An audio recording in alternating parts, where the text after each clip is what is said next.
Sir ಇವತ್ತು ದೆಹಲಿ ಸಭೆ ಹೊರಟಿದ್ದೀರಾ, ಯಾರ್ಯಾರು ಹೊರಡ್ತಾ ಇದ್ದೀರಾ? 28 ಕ್ಷೇತ್ರದ ಉಸ್ತುವಾರಿ ಸಚಿವರುಗಳು ಎಲ್ಲರೂ ಕೂಡ 3 ಗಂಟೆಗೆ AICC ಅವರ ಸಭೆಗೆ ಹಾಜರಾಗಲಿಕ್ಕೆ ಹೋಗ್ತಾ ಇದ್ದೀವಿ. ಬಹುತೇಕ ಎಲ್ಲ 28 ಜನ ಸಚಿವರು ಕೂಡ ಬರ್ತಾರೆ ಅಂತೇಳಿ ನಾನು ಅನ್ಕೊಂಡಿದ್ದೇನೆ. ಹೀಗಾಗಿ ಅಲ್ಲಿ ಏನೆಲ್ಲ ನಿರ್ದೇಶನಗಳನ್ನು ಚುನಾವಣೆ ಸಂಬಂಧದಲ್ಲಿ ಕೊಡ್ತಾರೆ ಆ ನಿರ್ದೇಶನಗಳನ್ನು ಪಾಲಿಸ್ತಕ್ಕಂಥದ್ದು ನಮ್ಮೆಲ್ಲರ ಆದ್ಯ ಕರ್ತವ್ಯ. ಹೀಗಾಗಿ ಎಲ್ಲ ಸಚಿವರುಗಳು ಪುನಃ ಓಡ್ತಾ ಇದ್ದೀವಿ. ಬಾರಪ್ಪ, ಅಬಕಾರಿ ಸಚಿವರು ಇಲ್ಲ ಅಂದ್ರೆ ಏನು ನಡೆಯೋದಿಲ್ಲ.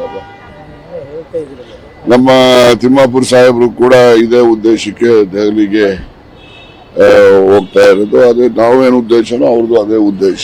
AICC ಅವರ ಒಂದು ಸಭೆ ಏರ್ಪಡಿಸಿರ್ತಕ್ಕಂಥ ಹಿನ್ನೆಲೆಯಲ್ಲಿ ನಾವು ಹೋಗ್ತಾ ಇದ್ದೇವೆ. ಆನಂದ್ ಮನೆಯಲ್ಲೇ ಅಗರಬತ್ತಿ ತಯಾರಿಸಿ ಒಂದೇ ಮಷೀನ್ ನಿಂದ 7 ಲಕ್ಷ ಗಳಿಸ್ತಿದ್ದಾರೆ. ನೀವು ಕೂಡ ಅವರಿಂದ ಕಲಿಬೇಕಾ? ಅವ್ರ ಜೊತೆ ವಿಡಿಯೋ ಕಾಲ್ ನಲ್ಲಿ ಮಾತಾಡಬೇಕಾ? ಈಗಲೇ ಫ್ರೀಡಮ್ ಆಪ್ ಡೌನ್ಲೋಡ್ ಮಾಡಿ.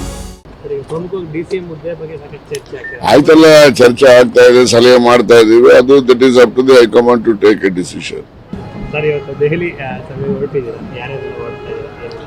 28 ಕ್ಷೇತ್ರದ ಉಸ್ತುವಾರಿ ಸಚಿವರುಗಳು ಎಲ್ಲರೂ ಕೂಡ 3 ಗಂಟೆಗೆ AICC ಅವರ ಸಭೆಗೆ ಹಾಜರಾಗಲಿಕ್ಕೆ ಹೋಗ್ತಾ ಇದ್ದೀವಿ. ಬಹುತೇಕ ಎಲ್ಲ 28 ಜನ ಸಚಿವರು ಕೂಡ ಬರ್ತಾರೆ ಅಂತೇಳಿ ನಾನು ಅನ್ಕೊಂಡಿದ್ದೇನೆ. ಹೀಗಾಗಿ ಅಲ್ಲಿ ಏನೆಲ್ಲ ನಿರ್ದೇಶನಗಳನ್ನು ಚುನಾವಣೆ ಸಂಬಂಧದಲ್ಲಿ ಕೊಡ್ತಾರೆ ಆ ನಿರ್ದೇಶನಗಳನ್ನು ಪಾಲಿಸ್ತಕ್ಕಂಥದ್ದು ನಮ್ಮೆಲ್ಲರ ಆದ್ಯ ಕರ್ತವ್ಯ. ಹೀಗಾಗಿ ಎಲ್ಲ ಸಚಿವರುಗಳು ಪುನಃ ಓಡ್ತಾ ಇದ್ದೀವಿ. ಬಾರಪ್ಪ,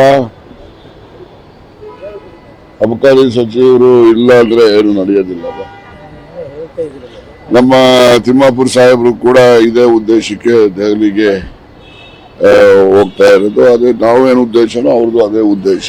AICC ಅವರ ಒಂದು ಸಭೆ ಏರ್ಪಡಿಸಿರ್ತಕ್ಕಂಥ ಹಿನ್ನೆಲೆಯಲ್ಲಿ ನಾವು ಹೋಗ್ತಾ ಇದ್ದೇವೆ.